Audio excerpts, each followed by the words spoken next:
He's the drummer of a death and funeral doom band that have been lurking in the music scene since 1996. Their album Mendacium comes out October 17th.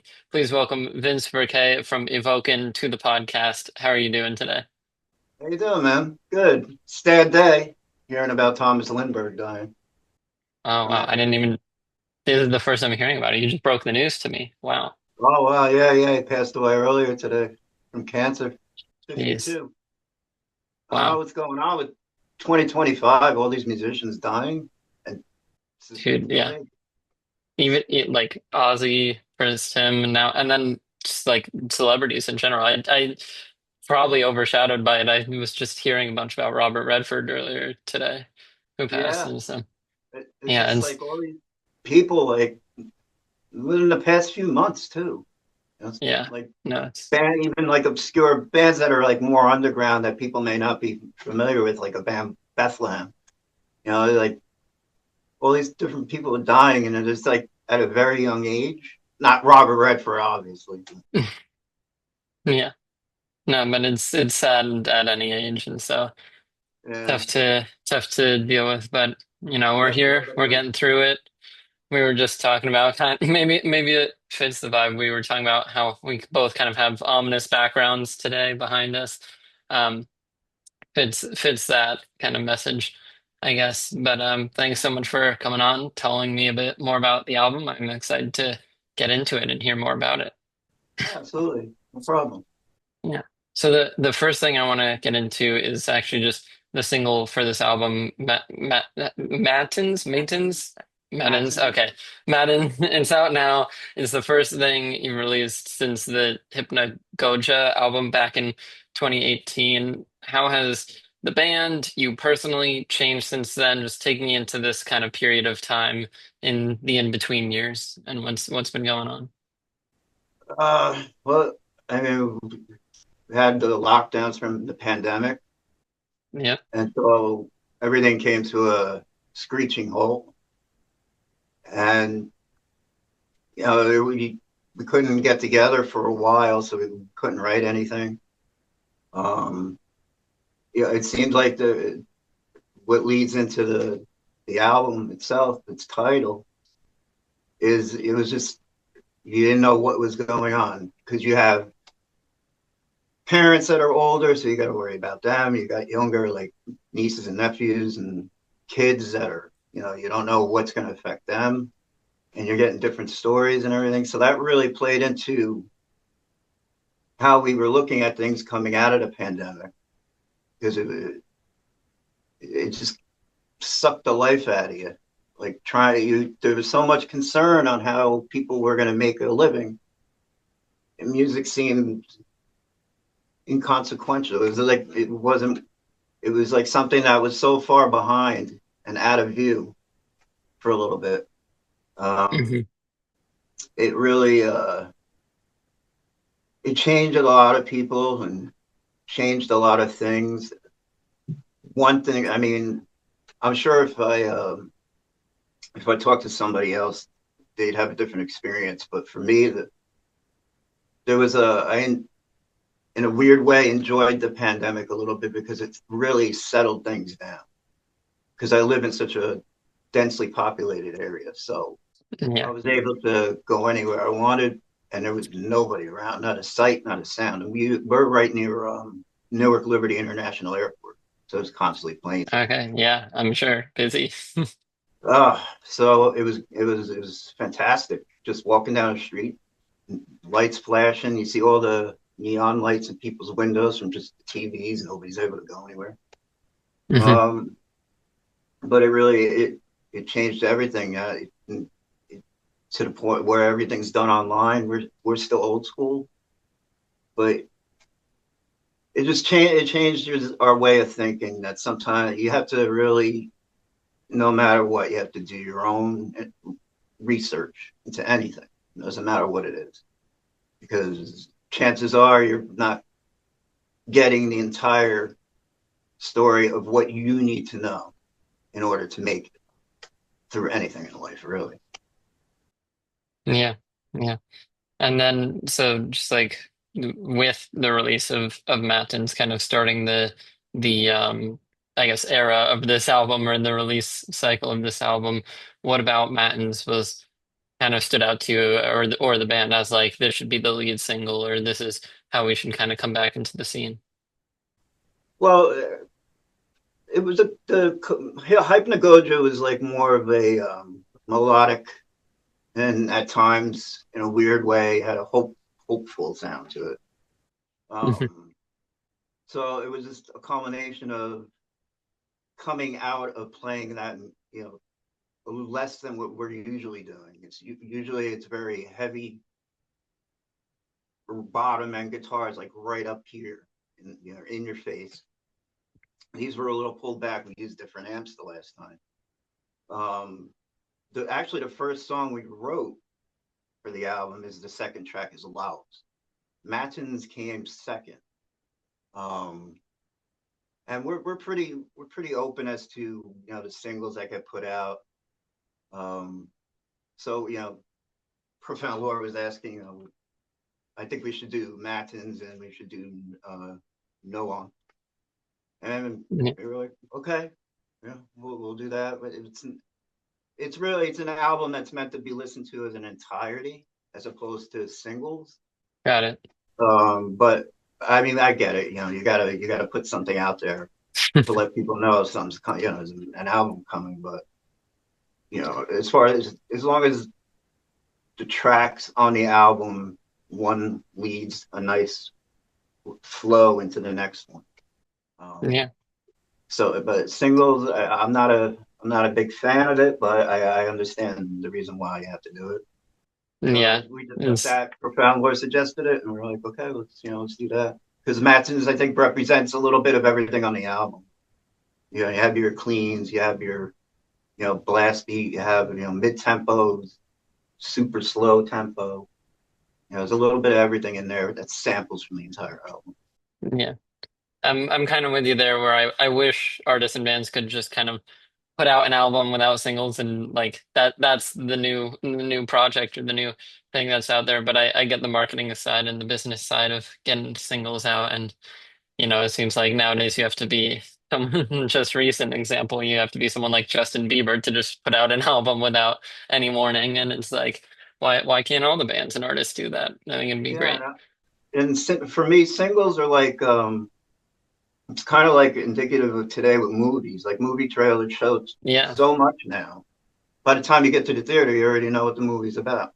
Yeah, they There's show so nothing to much, and really. then now it's a thing where like movies have like multiple trailers. There's like a Yeah, teaser when they announce it, and then there's a trailer, and then there's another trailer like a month before it comes out, and then you yeah. go see it. And it's like It, like it it's just kind of the like same thing with music. It's like people like put up, like post the cover art talking about the album, and then it's like one single, a second single, and then the album.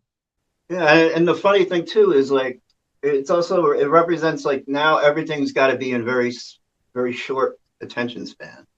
So now Yeah, people they'll get a trailer for a movie, think the movie's going to be great. They love the trailer because it's only like a minute and a half long. Then they go see the movie and they don't like the movie. Well, because it's a whole hour and a half, 2 hours long. They're so used to the yeah, smaller trailers. It's like you already know what the movie's going to look like, sound like, and then by the time you get in it. So yeah, but I get it. yeah. Yeah. Yeah, yeah. And then I mean just like getting into the other single from it which you mentioned for a second there just yesterday you dropped Yep. None from the album which I've unfortunately I've been busy. I haven't even gotten the chance to listen to it, but just take me into the process of making that one and how kind of how that one came about. Um, John. Usually, what'll happen is we rehearse at my house here in the basement, the Doom Room. Uh, Awesome John will name. bring in John will bring in like different riffs that he had ideas for. He'll either record them on his phone when he's at home, or he'll come in and start playing it. Uh, but it's always based off the ending of the song prior. So with None, we wanted to do something a little that was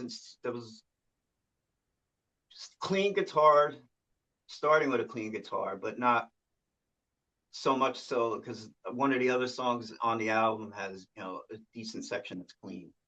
So we wanted Mhm. something that still had that clean in the beginning, but really just jumped through the speakers and then blasted you full with it, just like a truck. Um, so that one is actually one of the shorter tracks on the album, which is wild. I don't remember it being that short. Sometimes you play things in the studio a little faster. Sometimes you play them a little slower. Um,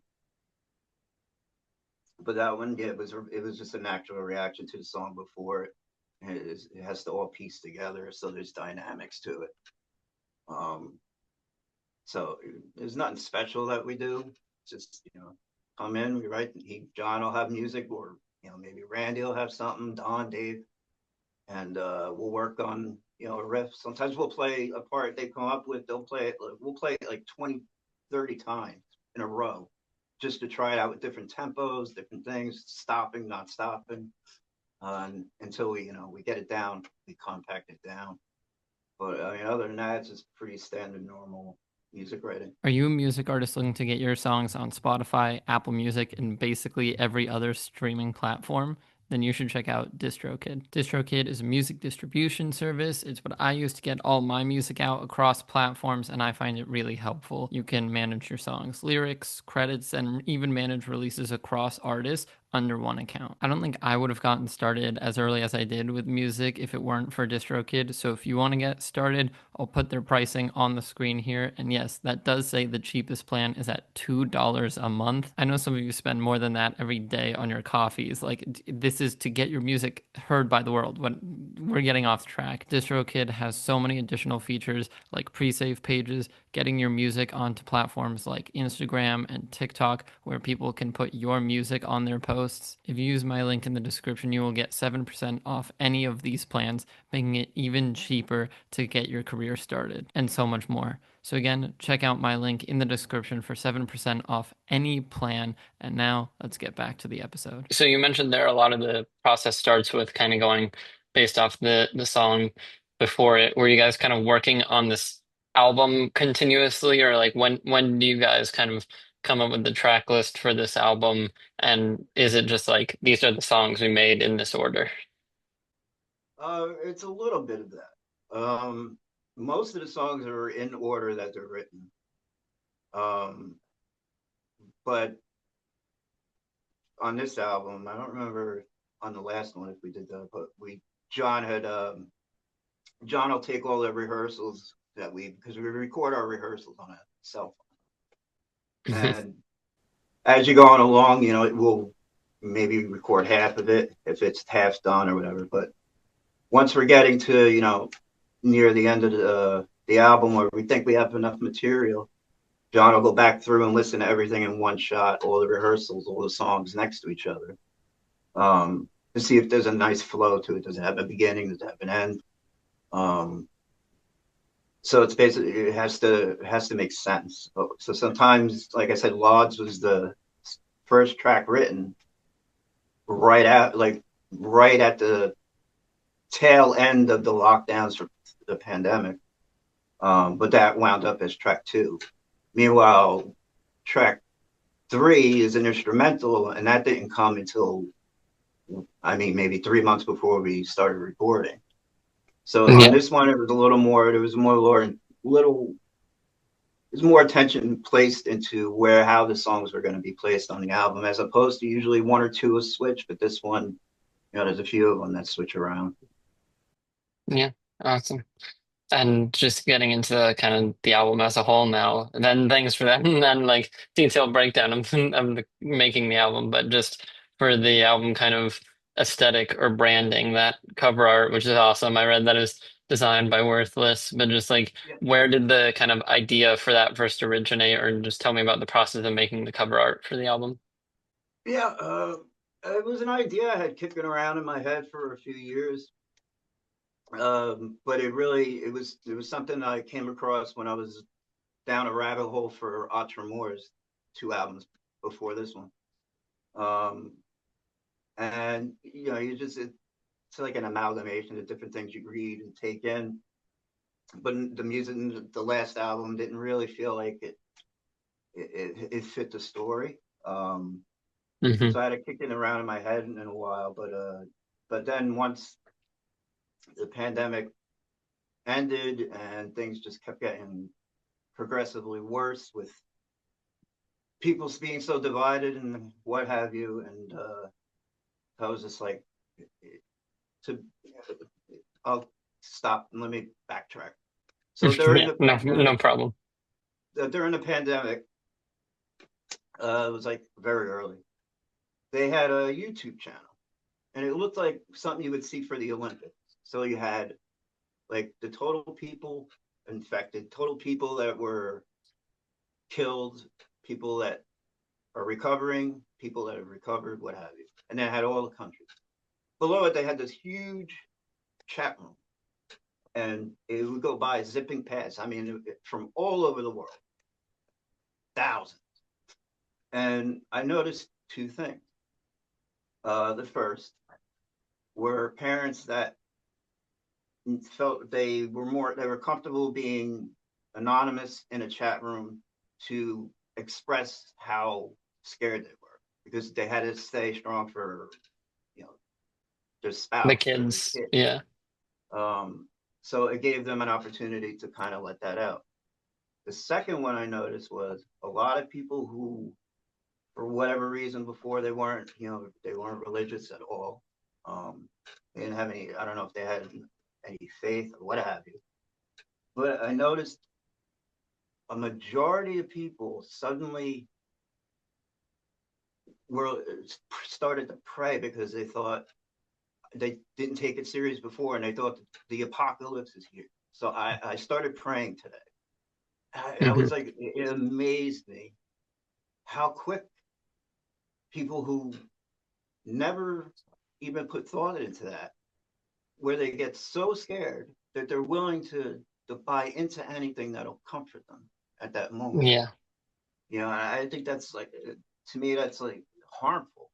Um, but with regard to the artwork, I had seen Worthless. He's done album covers before. He's done Incantation.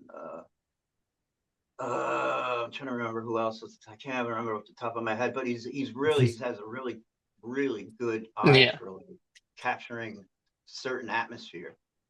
And Dave was friends with him when I was actually, we all knew him for a while. I didn't know it was awesome. him. When I saw the artwork, I didn't see his name, so I had no idea it was him. Oh wow. Um, so I brought it to Dave, and I was like, and the rest of the jam, and I was like, oh, check this out, and he's like, oh, that's Worthless, and I was just like, holy shit, I didn't realize that. And I was just like, perfect, we already know him.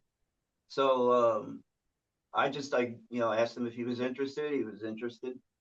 I provided him with the backstory, the lyrics, the music, and just handed it over and said, here's a couple ideas. Everything else is up to you because I like to stay out of the way of an artist. Yeah, Let them yeah, express themselves freely without any limitations being imposed from the outside. definitely. And he worked on that for a while, and the way he did it was, he set up like in his basement. He set up a skeleton he had. I forget what book he had on that was placed, and it looked just like the painting, except where the doorway was like the door to another room in the cellar. So he took pictures of that to use as I guess, a placeholder for while he's painting and Yeah, painting and looking. So it was really interesting his process, but he came through and it looks great. It's exactly what we were looking for. That if you look at the artwork of the time period, late 14th century, you know, they didn't draw people like you see them now. They look very awkward. They're shaped awkward. Their faces are awkward. The demons look very bizarre. hmm, Um, so we wanted to capture that. It wasn't so much to have like a modern take on it. I wanted it to have like that look of period yeah. painting. Fit the style of back then. Right, exactly. Yeah, just to fit the overall aesthetic.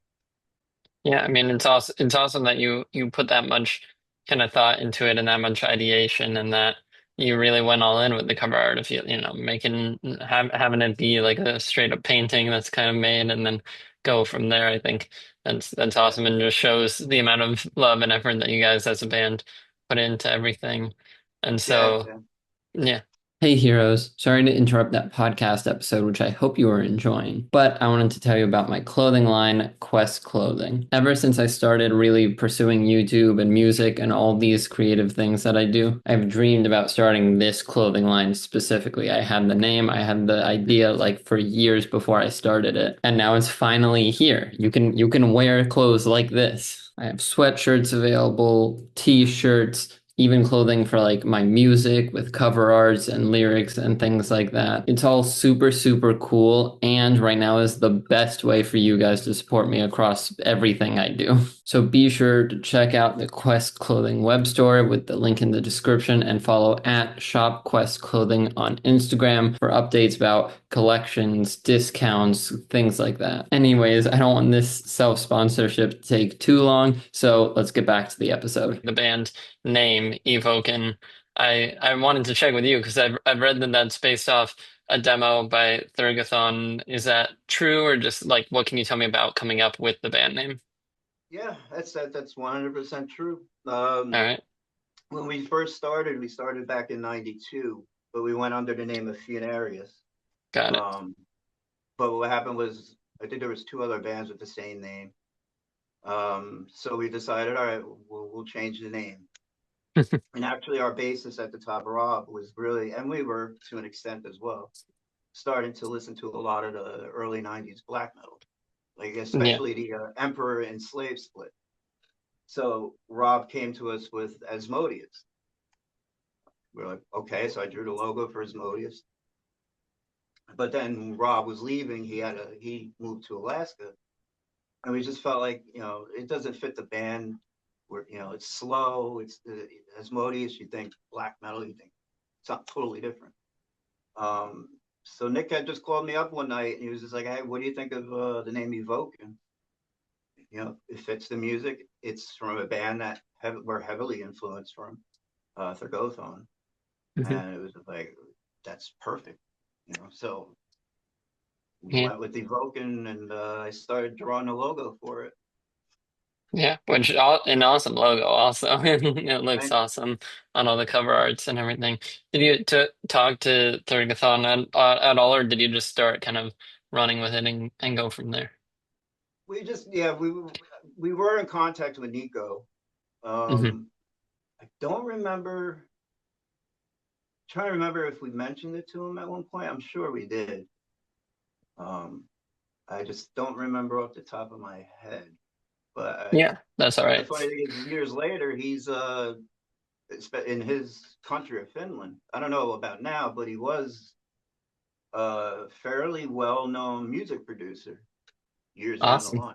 Yeah. So it's wild hearing that. And, uh, but we were back then. You didn't have email or anything like that, so you wrote letters to each other. Yeah. So I know we were communicating with him. I don't remember when we told him, if we told him. I'm sure we did. Yeah. I just don't remember when. That's all right. I was just curious as to what that kind of connection was like, or if you had any Yeah, communication.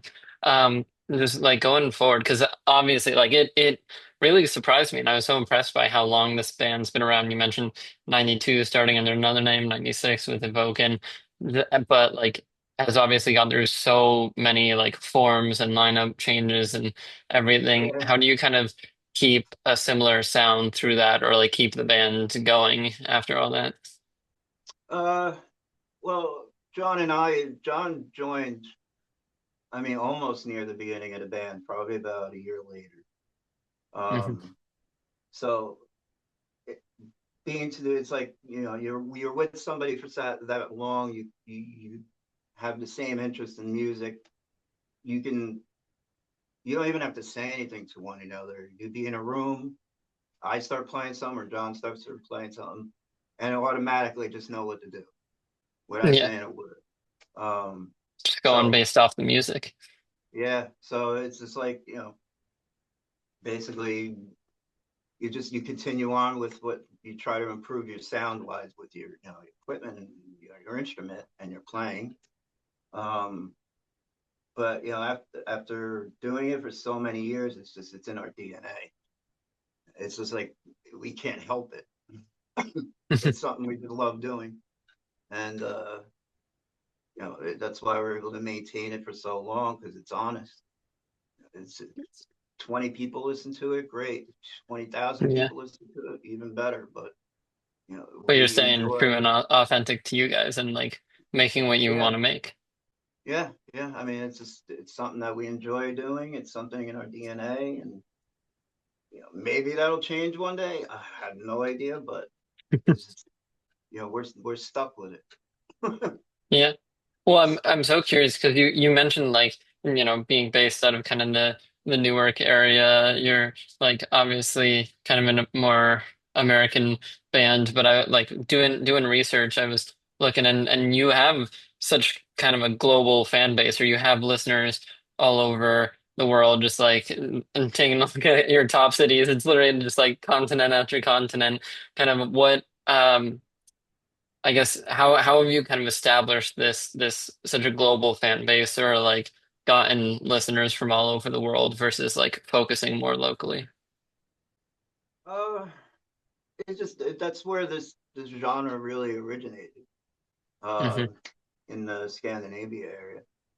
Um, and then there's other bands like in different parts of, you know, at that time there was only so many of them. So you have a band like Esoteric, they were in the UK. You know, you have Skepticism in Finland, and so you start trading demos, you write to each other, you send it out to a zine over in Holland. It takes like back then you had to submit your you know this the recording, put it in an envelope, seal it, send it off. It would take like 2 to 3 weeks to get there, and then you would have to maybe wait 6 months before you got a review back. But that Hmm. was it. That most of the focus at that time was in Europe, because just people were, and still in some cases, more open-minded. Um, so they were more accepting of the music we were, you know, genre we were playing in. Yeah. But it's got, I mean, it's improved over the past, I would say, decades. Over here, it's just as big now as over Europe. Um, Yeah. but it's just a matter of sending, you know, your CD, your demo off to a magazine in some country. Uh, you bought something from a distributor, and you see they have a roster. They have, you know, they sell other band stuff, but they also have their own band, so you send them a demo. Um, and then that's how we got signed with Attic Poussière in France. Um, Yeah, I so was it gonna was, say also just depending on like the labels, the publicists you work with, like they focus on different markets or have connections in different markets. So that's also like a big part of it. yeah, and they have distributors. Like back then, they had, you know, small distributors, different places. Um, and when we were putting out the first real album, Embrace the Emptiness, we sent them out to every label you can think of, and we got rejected by everyone. Like it was like either they'd be cool and actually write back and say, "Hey, we're not interested, but thanks for sending it," and some wouldn't reply at all. Yeah. Um, so that moved us to local. Uh, a friend of our, Rob, he had a label called Elegy Records, and he was just like, you know what, I'll release it. So it gave us a chance to build the fan base here as well, and he would distribute it over in Europe. So it's a lot of it's a slow, very, no pun intended, slow process. But you know, Yeah. you just reach out to the different labels will reach out to you. Maybe they want to relicense it in their area, and that helps if people want to purchase it. They don't have to spend $100 to get it shipped. They could just get it from their own country, from, you know, that distributor that's, or label that's relicensing some of the albums. Yeah. So that gives you, you Exactly. know, wide reach. Now, forget it. You got the internet. You did, but back then it was a Yeah. big deal. You needed that. Yeah. Now you just post on social media and everyone everywhere can see it. Oh yeah, it's like within 2 minutes. I mean, it's a Yeah. great thing that people, you know, you can go on, you can record your own stuff, you can mix it, you can master it, and you can put it up for the world to see 5 minutes later. But it's also the worst thing in the world, because now it just oversaturates. Yeah. Yeah. It's just too much now. It's It's hard to ridiculous. sift through it all. Yeah. Yeah, And it just annoys. you have an artist that you like who has like a steady, solid fan base of a couple thousand, tens of thousands, and you bring them up and no one else has ever heard of them around you. And like everyone has such a kind of niche music taste now that everyone has their own kind of artists that they listen to. Yeah, yeah. You find it's not. It used to be like people were into a certain genre. Now it's Yeah. more of the band itself as opposed to genre that it's playing in. As long as it appeals to people, they're gonna like it. Back then, it wasn't really too much like that. Yeah. Yeah. Um, yeah, you So have people that love death metal that hated black metal and would not fucking listen to it. But now it's like it doesn't matter as long as it's appealing to them. yeah. And so the last kind of Mendacium focus question I want to get into here is just with the new album, we have these two singles now, but what can fans kind of expect to hear or look forward to hearing that they might not have gotten from these two signals yet or singles yet, or like Uh, what's kind of what surprises does the album still have? uh, well, if I told you, it wouldn't be surprised. True, true. Yeah. You Um, got me there. yeah, it's hard for me to say because what might be seen as different to me, maybe somebody heard us do it 3 albums ago, and I'm just not remembering. That's all right. Um, Yeah. Kind of the but there subjectivity are of it all. things there are things that are new on this that we haven't done before. Um, especially having Bumblefoot play, Ron play on the album as well. That's the first time we worked, he recorded anything with it for us. So, but there's other things in there that'll come out of the blue. We've done them before, but the placement is different. So I think that will catch people. It's really hard to say. It's subjective to, I mean, if somebody just started picking up on our music, 2, 3 years ago and hasn't heard any of the back catalog, to them, this might be all new, like something they've never heard us do before. But somebody that's been there since day one will say, "Oh, yeah, they've done that before," but it's in a Yeah. in a spot that they weren't expecting. Yeah. Yeah. And it's just like now with how long the band's been around, you guys have a good a good amount of music to listen to, and it's been going so long that like, obviously I don't expect you to remember everything you did in 2000 or whatever. Yeah, it's like sometimes I don't even remember what I did last week. Yeah. So just now getting to know kind of more about you. Obviously, you're the drummer for this band, but what was kind of your first experience with music like in general? Did you start with drums? When did you get into them? Or just like how did you kind of start playing music? Um, I mean, from I don't remember. From what I'm told, I was always like at like very little. I just Yeah. start tapping on the table, or like just like tapping my foot, and people get it trying. My mother trying to get me to stop being so annoying. Um, so I think I just naturally gravitated toward that. But I mean, I remember what really like grabbed me was I was in grade school, and I think it was like '85, and a friend of mine bought in a cassette, and he had the cassette Walkman where he was Hmm. listening to it, and he had the cover on his desk. And I'm looking at it, and I see this really cool logo. I see this building with a fire coming at it, and like a scope, and it's a Def Leppard Pyromania. And I hadn't never heard anything like that before, so I nagged him enough to let me borrow it. It was his uncle's, but he let me borrow it eventually. Yeah. And I was just like, wow, it blew me away. I was like, I've never heard anything like this before. And just hearing the drums and that, like, had a lot of percussive to it. It wasn't, like you hear today. It sounded like a real drum set. Yeah. And just listening to that over and over. And then I got to go see them live, and I was just like, wow, I want to do that. It'd be great to be on stage, but I just want to be able to play like that and have an impact on people like that, where you can actually control the way they move just by changing the tempo a little Yeah. bit. That fascinated me. Um, Yeah. No, so Sorry, go ahead. No, no, let's get say and then when I turned, I think 13, that's when my parents got me my first drum kit. Yeah, awesome. No, I definitely relate from my favorite band, 21 Pilots, kind of had that same effect on me where like they used music as a way to do like storytelling in like such a great way that I'd never heard before or seen before in terms of their music videos. And I immediately was like, wow, okay, I want to like do this for other people. I want to make the music that they're like, wow, I didn't know production could do that, right? And like that's so cool to me, or whatever it is, or even just like kind of be there through whatever like hard times of life, and like that's the kind of songs or albums that people keep coming back to. Like that's what I want to do. Yeah, yeah, absolutely. I totally agree. I'm there Yeah. with you. So was it like drums, like music from that moment on, or was there any kind of like consideration for other dreams or other careers that you wanted to go into? Uh, oh yeah, I played baseball up until senior year of high school.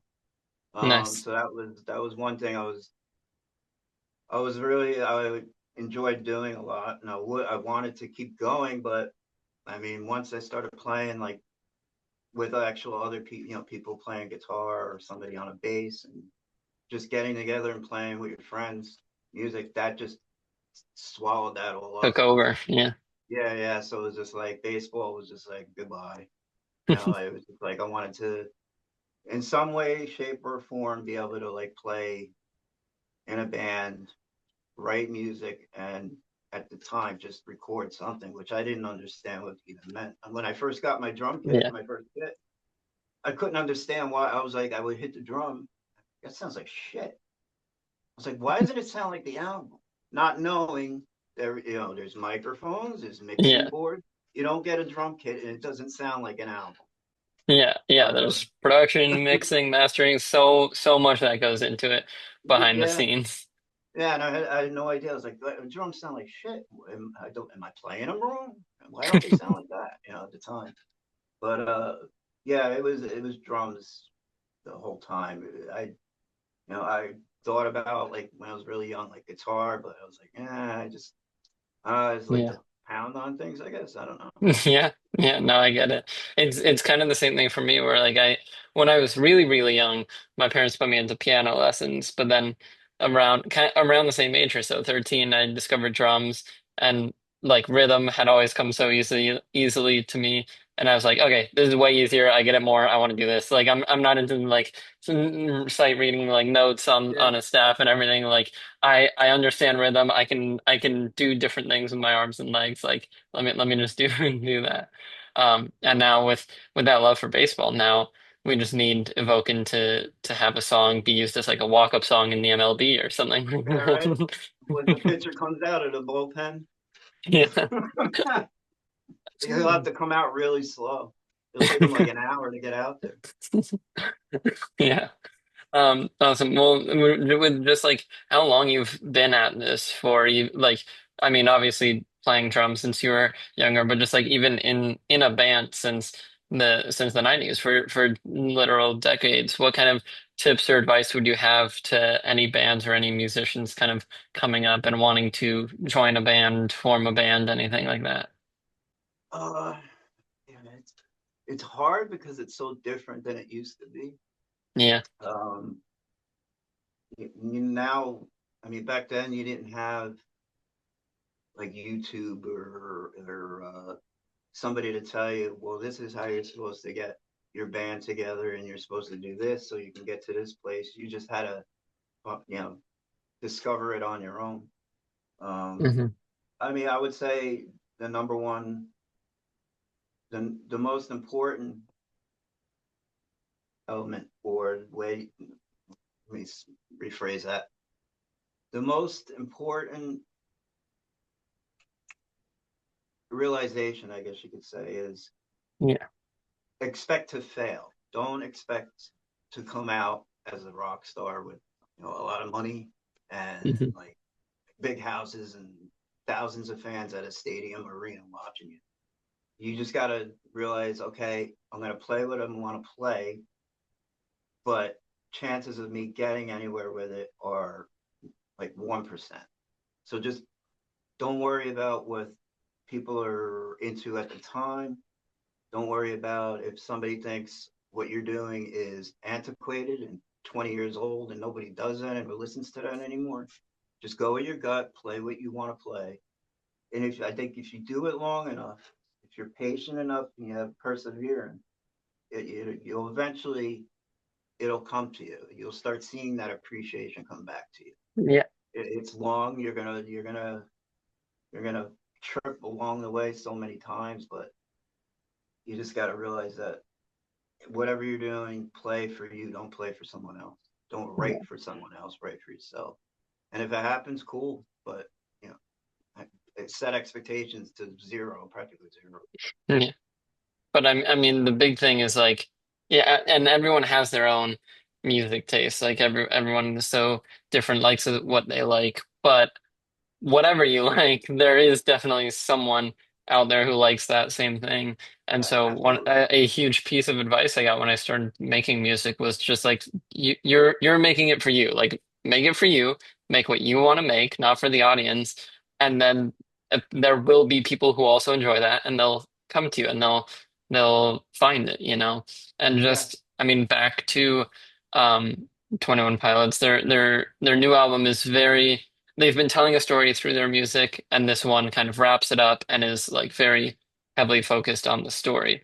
And, you know, an interviewer had asked them, you know, like how do you get new fans when there's this like complex story people have to learn about? And he was like, I'm not worried about new fans. I'm worried about like the people who have been there following this story and want to Yeah. see how it ends. Like I'm not Yeah. gonna I'm not gonna try to get everyone and like cast over them or forget about them. Like I'm doing it for them. And if new people want to come in, then that's great for them, and they can join the train. Yeah. They can always backtrack. You know, they have Yeah, multiple ways to go back and look things up if if something doesn't make sense. yeah, But I exactly. mean, that's exactly how it should be. I mean, if you're gonna if you have a story and within your music, don't abandon it. At least finish it out. Be respectful of your fans and let them know, okay, I think I'm gonna call it a day. This is it. The story's told. Um, Hmm. but it's a great point. Like just write for yourself. And if you gain fans on the way, just you know treat them with respect and don't treat their opinions as just nothing. You can always listen to their opinions. No worries with that. Um, but yeah, you just do what you want to do for yourself, and people will come along eventually. Yeah, yeah, definitely. And so if I want to get into now just like some live show talk, live performances, everything like that. So starting things off back at square one, do you remember the first Evoken show you had, or even like just Ooh, first time you performed live? oh yeah. Take me into that. What was that like? That was a disaster. We played at this. It was a big uh club in Staten Island called Wave Street, and they had two rooms. They had a really big room for like big bands, and then they had a second room that was smaller stage for smaller bands. So that was our first show. The problem was I know for me, I wasn't really expecting anybody to turn up. So I was pretty relaxed knowing, yeah, it's my first show ever, Yeah. but nobody's gonna be here. It'll be like a rehearsal. And It's I exactly what you were just talking about, that like expect to fail thing. Yeah, and when we got to the venue, and we just see it, it's like lines of people around the corner waiting. I'm like, this doesn't make any sense until I found out that Biohazard was playing in that front room. So I was like, that is Oh a yeah. completely, totally different audience than we are. But they had a door that went in. As soon as the band went off over on the one room, they can all come through the door and see the smaller stage. So by the time we started our set, the room was packed from people from the other room waiting for the next band. And it was just a disaster. I can't remember if I even played everything right. We were off time. I couldn't hear anything. Just caught up in the All I moment kept, kind of thing. I just kept thinking, holy, like everybody's hearing how my screw ups are like just amplified right now to everybody. Yeah. And it was like, I couldn't hear anybody else. And it was just like, you'd stop playing the music and you hear, and it's like, oh my God, it's like a room full of people and you get one. Yeah. But yeah, I remember it well, man. But hey, definitely good not. experience to have. It stuck with you No, this long. yeah, it was bad. It was just like, oh my God. I just remember like picking my head up and thinking, why is there so many people here?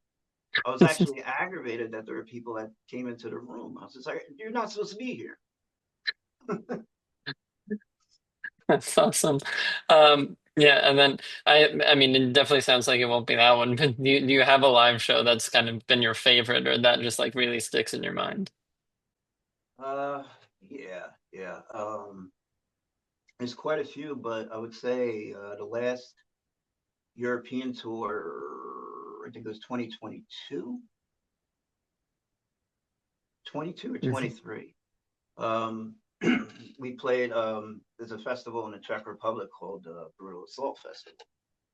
And usually they take the slower bands like us and put at the end of the night, kind of settle everybody down. So, it's an open air festival, has four stages.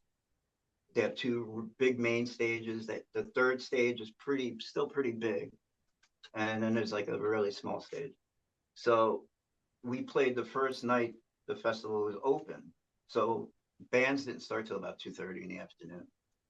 So by the time we got on around midnight, at the gates finished their set, our set started, and nobody wanted to go to sleep. Nobody wanted to like stop because they're only there a few hours. They had a Yeah. whole weekend ahead of them, but people were just they were up, they were ready to go. And just picking our head and seeing just a sea of like 10,000 people in front of you, and Mhm. just realized, wow, I can't even see the Kind people in kind the of hit back. you in that moment. Yeah. Yeah, and then it was just like it the nerves went away because there's so many people you can't really process that while you're playing like one person looking at you. Like a smaller show, you have less people, you feel their eyes on. This is different. But the reaction we got and just how everybody stuck around and then the light show that was going on with it.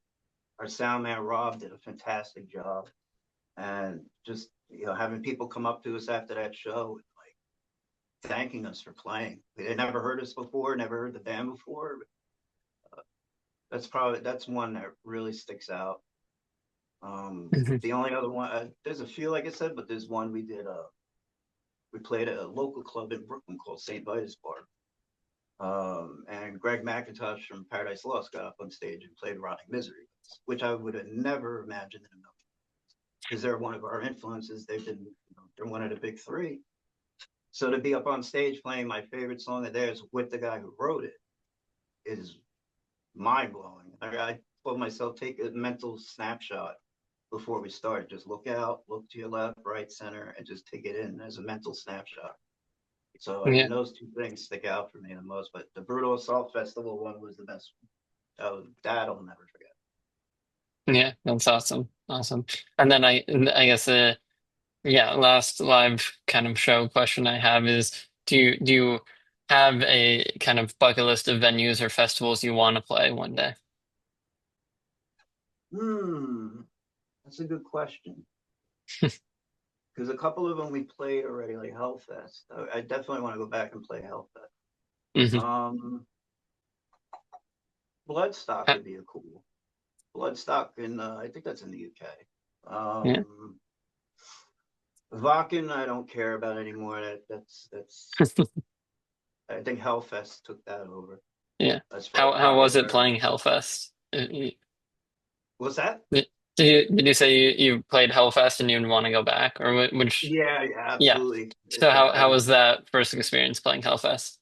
That was the first time we played in front of like that many people. I'd say probably about 8, 9,000 people in front of us under the tent because it was under this giant tent. They had two stages. So that Hmm. was my first time getting up on this enormous stage and seeing just a sea of people. And then it helped that it started raining, so people that weren't coming in had to come in. Yes. So they had no fucking choice. Um, but yeah, that was great. Hopefully we can go back there. Love to play like Bloodstock or there's a couple others. I can't remember it off the top of my head right Yeah, that's all now. right. Yeah, but Bloodstock's one I would like to do. Yeah. Awesome. Awesome. And then because I mean, I'm so curious. You've with any band that's been around this long and like doing music so long, I'm sure you have experiences with like how hard it can be. I mean, you were even saying earlier like the whole expect to fail advice. Has there been a moment that really just like made you question this kind of music dream or made you think about taking a break, or have you been going for it since the start? I think naturally there's times where you get frustrated. Um, Hmm.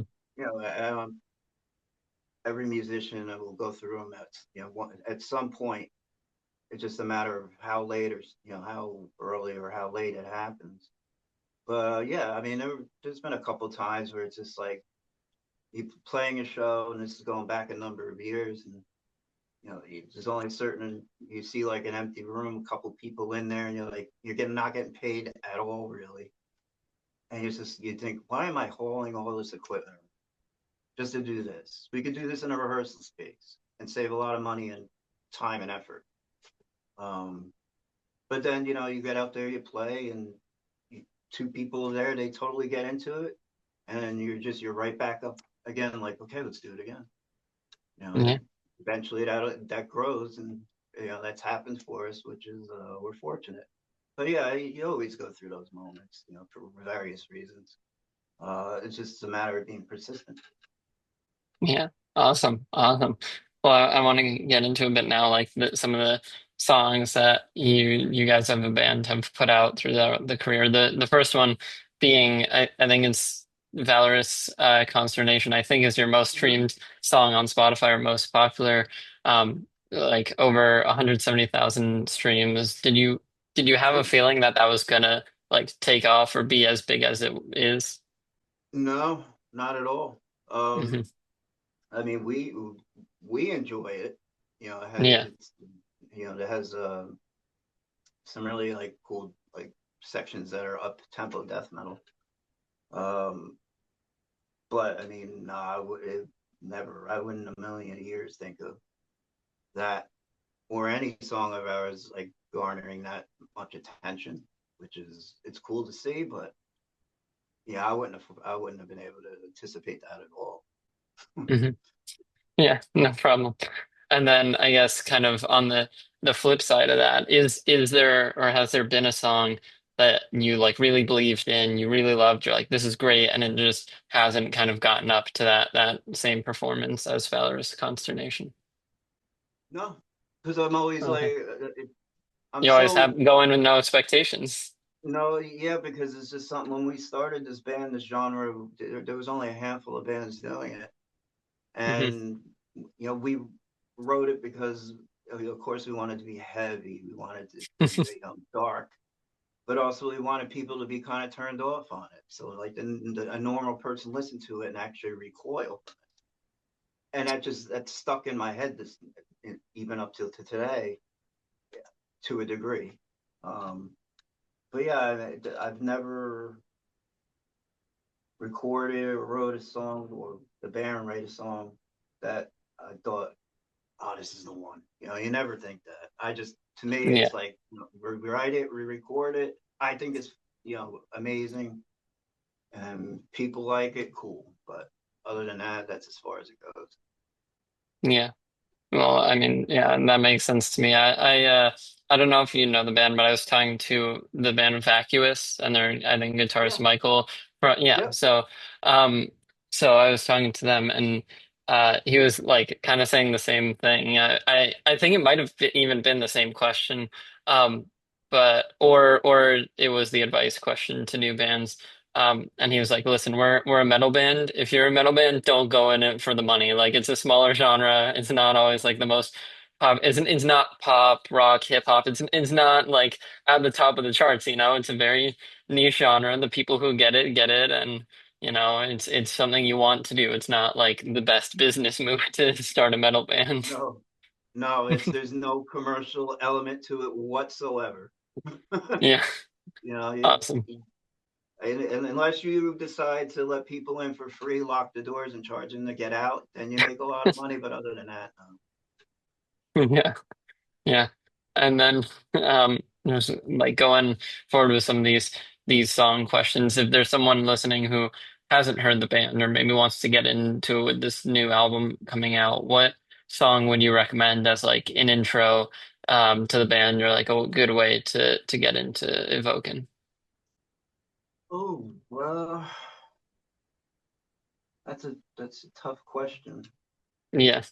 And no need to have an answer. Like I know it's kind of abstract and everything, but and if you're listening to this, you should listen to any and all of Oaken. You should check out the new singles and everything. But Yeah, I mean, to me, it's kind of subjective because I need to know what the person is familiar with to begin with to either give them an idea of what yeah, they're looking for, what they're why I'm saying listen to this song. So I mean, yeah, and that makes sense. because I somebody, think that's I think that's probably the most common answer I get to that question. They're like, depends on what they're into. And they'll be yeah, like, if you want, just blast beat drums, go to this song. If you want a crazy guitar riff, go here. Like it depends on their own taste. yeah, it really is. It's really difficult because unless you know what the person's listening habits are, there's no way you can really guide them to something that you think they're gonna like because chances are they're not. Yeah. And then I guess is there an Evoken song that is like your personal favorite, whether that's to listen to, just making it, like anything like that? No, because to me they're all on an individual basis. Each one has its own unique tale to tell.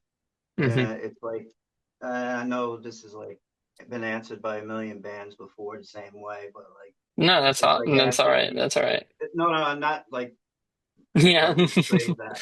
It's something bands say a lot is that it's like asking somebody which one is their favorite kid Yeah. or Yeah. even like favorite family member. You love them all equally for Hmm. for different reasons. Yeah. Um, so it's really to pick one. It's hard because they're just their own unique thing. Hmm. Yeah. I mean, that's a great answer. It's also very fair. Like, and even when I've had answers to that question, they're like, "Oh, this one I just loved the process of," or this one I love like the drums of, and it depends on the song itself also. Yeah. Just yeah, last couple of questions to start wrapping things up here. If Oaken could make a song with any band, any artist in the world, who would you want to collaborate with on a song? Dead can dance. Mhm. I would love to do something with Awesome. it. It'll never happen. I'll have a rabbit fly out of my ass before that happens. But I would love for it to happen. And Hey, I whoever mean, the band is, incredible. yeah, it's always good to have goals and dreams. And actually, like on exactly that note of of having goals, Ted Can Dance Collab is right up there. But just going forward, I mean, I like obviously, hopefully this is a great album release with Mendacium. Everything goes well. Hopefully any live shows, you can maybe go back to Hellfest, but just moving forward, looking on the horizon, what are kind of your goals with Evoken, or what level do you want the band to reach? Oh, it's a good question. We at this point, at this age, you realize this isn't a career choice unless you want to live out of a cardboard box. Um, it's pretty simple. I just want to keep writing this music and improving it, improving my craft on an individual basis with the drum as a drummer. Hmm. Um, but just you know, try to. It's hard to really explain in words where I want to go in my mind as far as like exceeding, this album and the one and an album before that. There's a certain element that I'm looking for that we haven't hit yet. And it's hard for me to verbalize, but Yeah, uh, that's all right. it's something that we haven't reached that point yet. So that's a good thing, because once you do reach that point, then you kind of lose reasoning for continuing. So Yeah, hopefully I still feel that way in 10 years. yeah. Awesome. Well, I mean, Vince, thank you so much for coming on. Those are all the questions I had, but I loved hearing more about this album, the band as a whole, and I can't wait to hear Mendacium in full on October 17th when it comes out. Thank you, man. We can't wait. We're excited. Here we go. Feeling